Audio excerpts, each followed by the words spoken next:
Okay, the next topic that we're going to look at is we're going to discuss some deeper elements of chemistry. And so we'll be working in chapter 14 of our textbook. And in this lecture, we'll be talking about chemistry as a central science. We'll talk about the sub-microscopic world, physical and chemical properties, determining physical and chemical changes, the difference between elements and compounds, and also how to name compounds. And that's going to be something that's very important for us because in science, one of the important things that you have to do is be able to communicate effectively to other scientists. And so there are standard ways of naming chemical compounds so that if you see a name, you can understand what it means because you understand how to interpret what the parts of that name tell you. So in a certain sense, chemistry is considered to be a central science, and it's incredibly important for basically all of our daily life. Chemistry touches every aspect of your life these days. Now, officially, chemistry is the study of matter and the transformations it can undergo. The world that we live in is a world of matter. The chair that you're sitting in, the floor that you walk on, the car that you drive, this is all made up of matter. And how different types of matter can interact with one another and affect one another and change one another, these are questions central to the study of chemistry. And as I said, most of the material items in any modern house or anywhere else in the world for that matter are shaped by some human-devised chemical process. In that sense, chemistry is considered a material science because it deals with the material world. So what do we mean when we say that chemistry affects essentially every aspect of our lives in living in the modern world?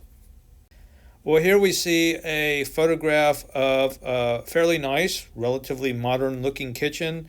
There is this nice big kitchen island here. There are some vegetables, and there's appliances and other aspects of a modern kitchen. So what are the things that you can spot in this photograph which are affected by chemistry? Do you see 3 or 4 different things, 5 or 6 different things? How many different things can you see in this chemistry that are really affected by modern chemistry? Well, if we look at it, we'll find just a few. So, for example, we have in the cupboards here, there are windows. Those windows are made out of glass, which is a transparent matrix of processed silicon dioxide. And so we also have a sink here with water.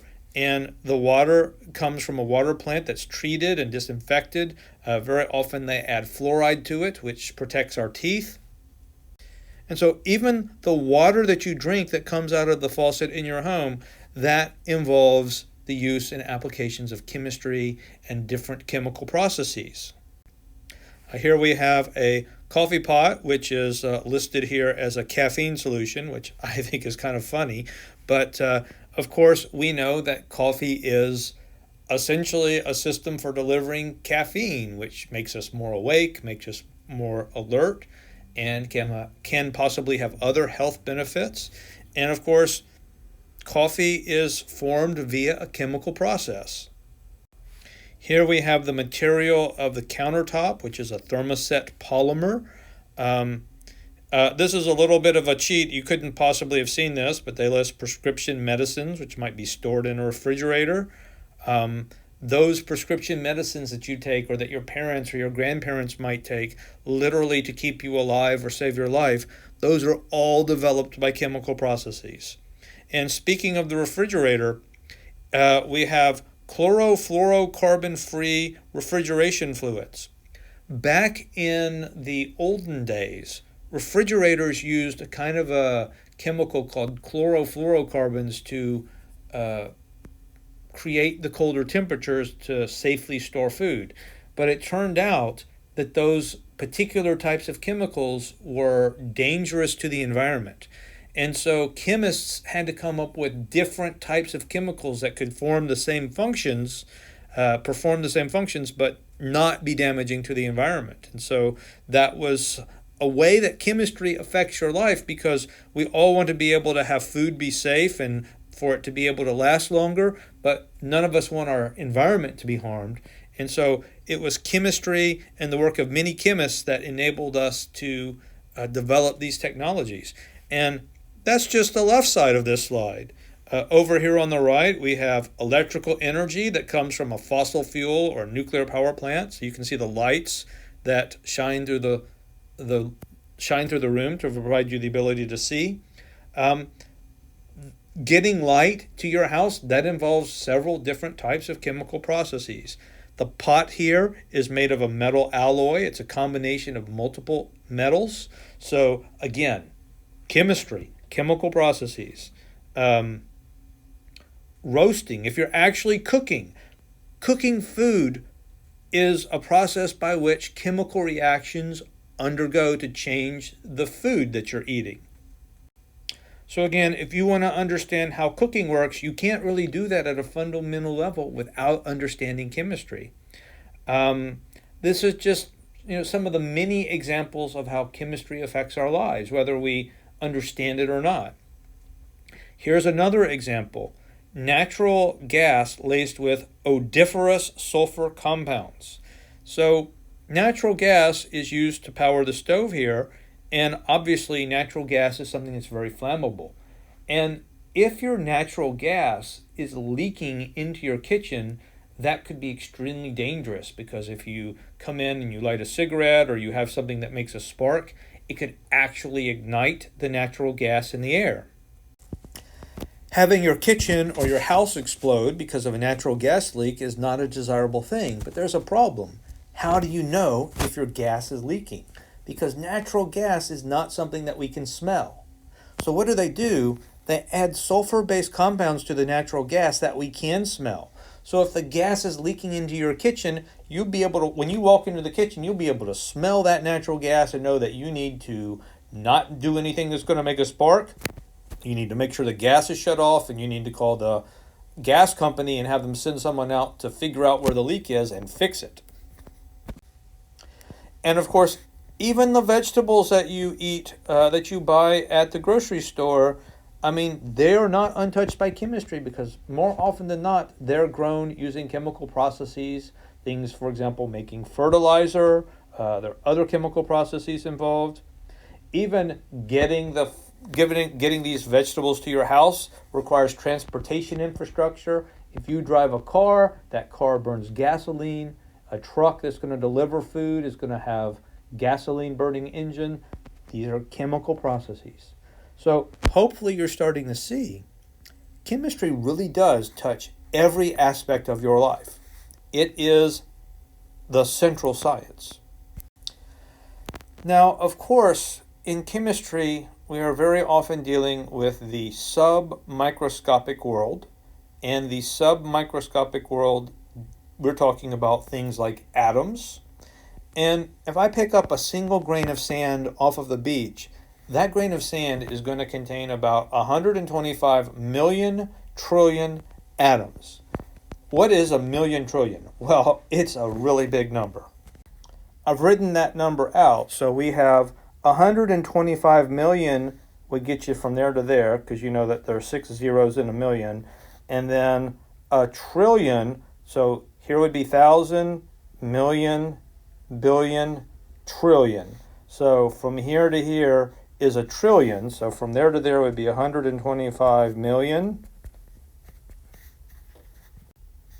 And over here we have a trillion.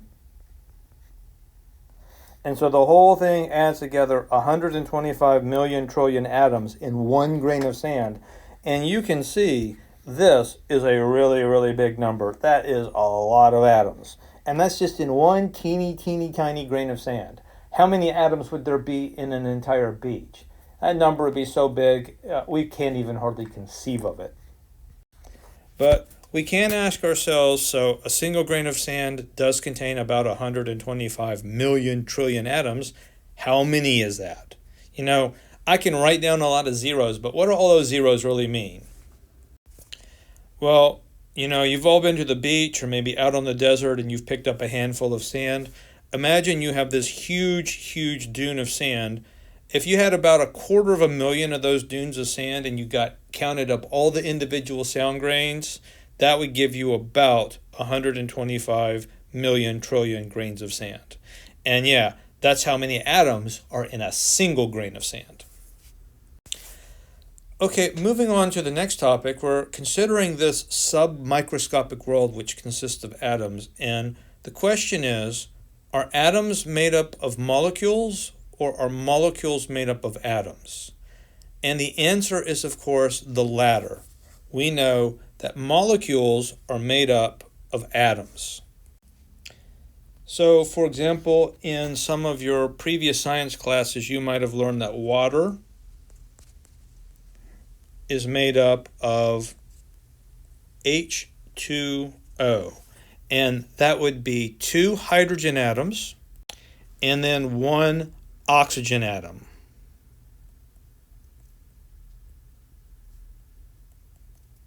And so every molecule of water is made up of 2 hydrogens and 1 oxygen. And so you might remember last time we talked about an element is something that's made up of only one kind of atom. So if I have a bar of gold, it's made up of only gold atoms. But I can combine different elements, and that's how you make these different compounds. And so by combining the hydrogen atoms and the oxygen atoms, I can make water. Okay, the next topic that we're going to look at is the difference between physical properties and chemical properties. And we'll start with describing physical properties. A physical property is a property that describes the look or feel of a substance. And so here are some different chemicals, and we can talk about their physical properties. Gold, for example, we can talk about the opacity. That means whether you can see through it or not. If you can see through it, it's considered to be transparent. If you can't see through it, it's considered to be opaque. The color, so here gold, you can't, if I have a bar of gold, I can't look through it, so it's considered to be opaque. The color is yellowish.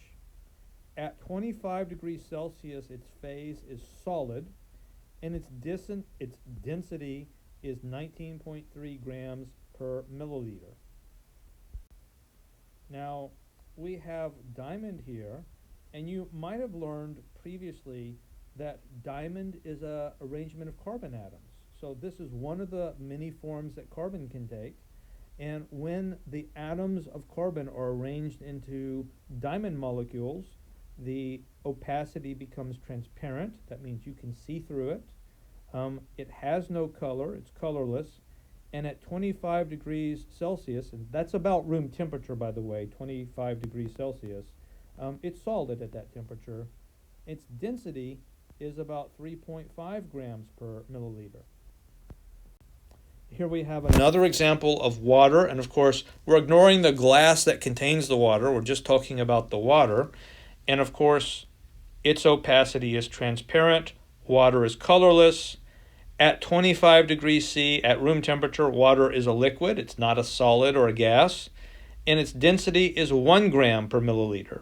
And so you can see that gold, for example, is way more dense than water, or diamond for that matter. So we can compare the physical properties of these different substances that basically, again, describe how they look or how they feel. So previously we looked at physical properties. What about chemical properties? And so we can see that for chemical properties, that a chemical property is a property that describes the tendency of a substance to transform into a new kind of substance. If I have a bar of gold and I cut that bar of gold in half, I've got 2 smaller bars of gold. I haven't done anything to change the gold composition itself. I've just changed its physical shape. But if I do something that takes one kind of compound and I transform it into another kind of chemical compound, I've actually created a chemical change. In other words, I've made it from one kind of substance into another kind of substance. So, for example, if I have a bunch of hydrogen gas and if I have a bunch of oxygen gas, And if I combine them, I can actually get out of that water, which of course we know is H2O. So by combining the hydrogen and oxygen, I can create an entirely new substance, water, which has its own new chemical and physical properties. Obviously, water, as we saw previously, is a liquid at room temperature. Hydrogen and oxygen are gases at room temperature. So you fundamentally change both the physical and chemical nature of the material in these chemical transformations. And so chemical properties are properties that exist due to these kinds of transformations, where you're taking some types of materials and you're having them interact in a way that causes those materials to combine or come apart in ways such that you end up with completely different materials than the ones you started with. So here's another example. Everyone's probably seen rust before. Rust comes about from a chemical transformation. So what happens is you have iron, which combines with water and oxygen to create an entirely new kinds of substance. And the physical and chemical properties of rust are very different from one another. So for example, iron is very, very strong, whereas rust is very, very brittle. It's one of the reasons why rust is undesirable, because if your metal rusts, it becomes weaker. And that transformation is one of a chemical process. So let's recap a little bit. Again, a physical change is a change in the physical properties of a substance. So if, for example, I have a block of ice and I apply some heat to it and I melt the ice, so the ice is turned into water, I haven't changed the chemical properties of the material. It's still H2O, but I've changed its state, and so it's gone from being solid to being liquid. Same as if I add even more heat to it and I boil the water, I can transform it from a liquid into a gas.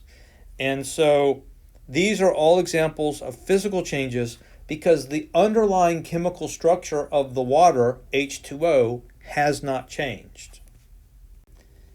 And here you can see the chemical change of water freezing, where you have liquid water and then you have solid water or ice. And here we have an example of the mercury inside of a thermometer. So I've placed this thermometer in water and I heat the water up. What happens to the atoms of the mercury? Well, as it heats up, they start vibrating faster and bigger, and so the space between them increases. The mercury expands and it goes up the thermometer. And so the expansion of mercury as it receives heat, that's another example of a physical change. The mercury hasn't transformed into gold or anything like that. There's no chemical alteration. We've simply altered the physical properties. And so this is really showing us the difference between a physical change and a chemical change. Now again, if we want to talk about a chemical change, we've seen several examples, but here are a few more. So methane reacts with oxygen to form carbon dioxide and water. And in the process of this chemical reaction, it gives off a lot of heat. So we can actually burn methane and use it to generate heat. Another example is baking soda. It reacts with vinegar to form carbon dioxide and water. And this process actually absorbs heat during the reaction, so it'll actually get colder. And here's another chemical reaction. We have copper. It reacts with carbon dioxide and water to form the greenish-blue substance called patina. So if you've ever seen old copper that looks kind of green, that's what's happened. And of course, that's a chemical change. It's an alteration of the chemical properties. So just to point out a very important idea, a substance is identified not only by the kinds of atoms it contains, but also how those atoms are connected to one another. I mentioned earlier in the diamond example that diamonds are a particular arrangement of carbon atoms. If I arrange the carbon atoms in another way, I get something that is not transparent. Another arrangement of carbon atoms might give you something like charcoal, which obviously is not transparent and does not have the strength of diamonds. So different arrangements of carbon atoms give very different physical properties. And so if a substance has a particular configuration of atoms and it transforms into another configuration of those same atoms, that would actually be an example of a chemical change as well. So here we have yet another example of a chemical change. We have methane combining with oxygen. So this would be the process by which methane is able to burn. And so these atoms, so we have oxygen molecules and we have a methane molecule, and they combine in such a way that all of these molecules disassociate into their constituent atoms, and those atoms recombine into different chemical compounds. So we have the methane and the oxygen combining to form water plus carbon dioxide. And in this process, heat is liberated. And so that's why you could, for example, burn methane to heat something up. So let's look at another example. Oxygen, we've already talked about, contains two oxygen atoms which bond together into a molecule. But it's possible to add in a third oxygen atom and form a molecule called ozone. So what can happen is the oxygen atoms can receive some energy, and these oxygen atoms can break apart and they can form into ozone. Now, one of the things you might notice here, how many oxygen atoms do I have over here? I've got 2 atoms in this molecule, 2 atoms in that molecule, 2 atoms in that molecule. So I've got 6 atoms total. They combine, and I end up with ozone. Each ozone molecule has 3 oxygen atoms. So this one has 3, an additional 3. That means in both cases, I've just got 6 atoms. That's really important because in chemical reactions, the mass of all the atoms is conserved, and so you can't end up with more atoms than you started with or fewer atoms than you started with. You got to have the same amount of atoms that you started with when you end up. So anyway, I've got some oxygen. They get some energy that causes these atoms to reconfigure. They break apart. They reform into ozone. And what kind of change is that? Is that a chemical change or physical change or both or neither? And the answer is it's hopefully clearly a chemical change, because the chemical formula that makes up O2 went to O3, the configuration of atoms has changed. It's different stuff, and so that's an example of a chemical change. So, just to recap again, a physical change imposes a new set of conditions on the same material, but a chemical change forms a new material with its own unique set of physical properties. And both physical and chemical changes can result in a change of the physical appearance. So let's consider another example, melting a piece of solid gold. Would that be a physical change, a chemical change, both, or neither? What do you think? Think about it for a second. Pause the video if you want, if you're not sure. So if I melt gold, have I done something to that material to transform it into another kind of material? I don't think so, right? I've just simply broken the bonds between the gold atoms, but I've still got a bunch of gold atoms. So the answer is that melting a piece of solid gold would be a physical change, not a chemical change.